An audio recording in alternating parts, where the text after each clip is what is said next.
The world was chained in silence. But a whisper was rising from the coast of India.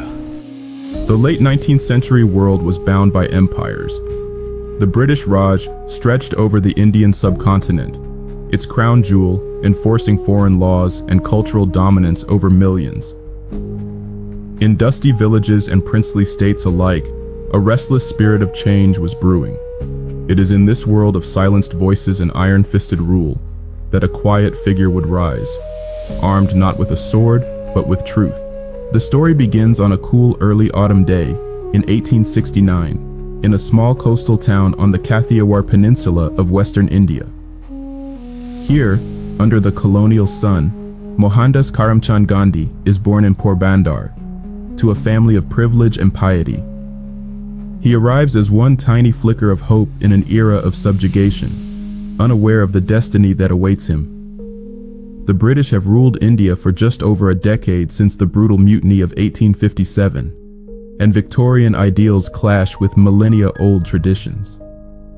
Railways and telegraphs knit the vast land, but famine and inequity scar the landscape.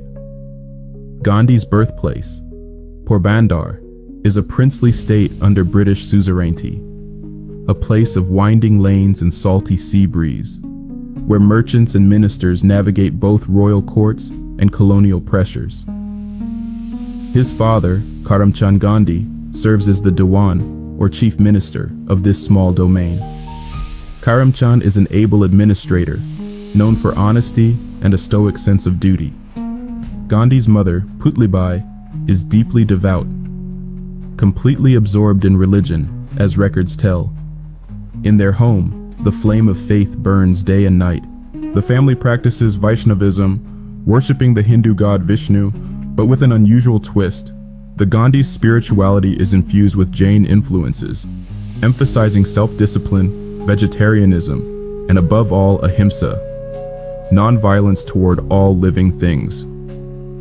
These seeds of compassion and restraint are planted early in young Mohandas's soul.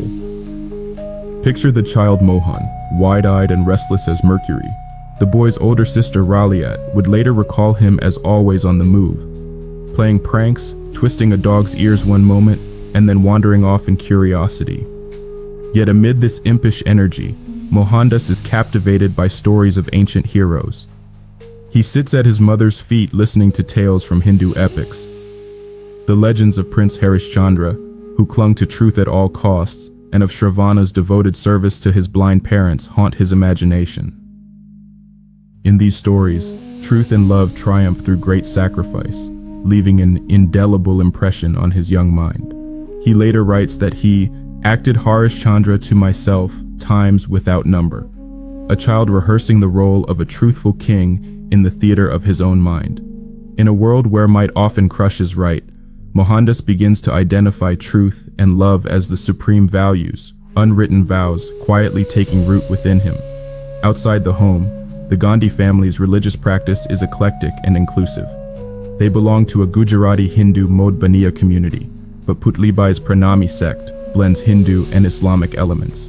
In their temple, verses from the Bhagavad Gita, the Quran, and even the Bible mingle in prayer. Young Mohandas imbibes a spirit of pluralism and tolerance from infancy.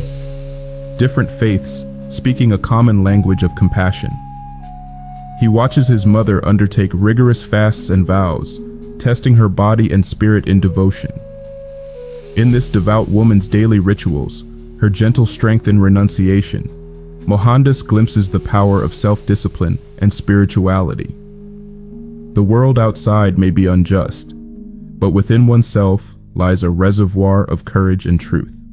Little in these early years portends the global figure he will become. Mohandas is a shy student, tongue-tied and self-conscious, content to hide in the back of class. He has few friends. Books and lessons are his main companions. He detests sports and rough and tumble play, an unassuming, average boy by all accounts. And yet quietly, the foundations of his moral universe are being laid. He learns from his father the values of administrative fairness, and from his mother the virtues of piety and courage. In a society stratified by caste and ruled by foreigners, he internalizes the lesson that all life is connected and sacred, a principle that will later ignite revolutions. As the 19th century draws to a close, the child grows into a youth, and the flicker in Porbandar begins its journey to becoming a flame. The context is set. An India chafing under colonial injustice, a boy absorbing timeless values of truth and nonviolence, and a world about to witness an extraordinary saga of personal evolution and collective struggle. The stage is ready for Mohandas Gandhi to step into the currents of history. This is Unwritten Verdict.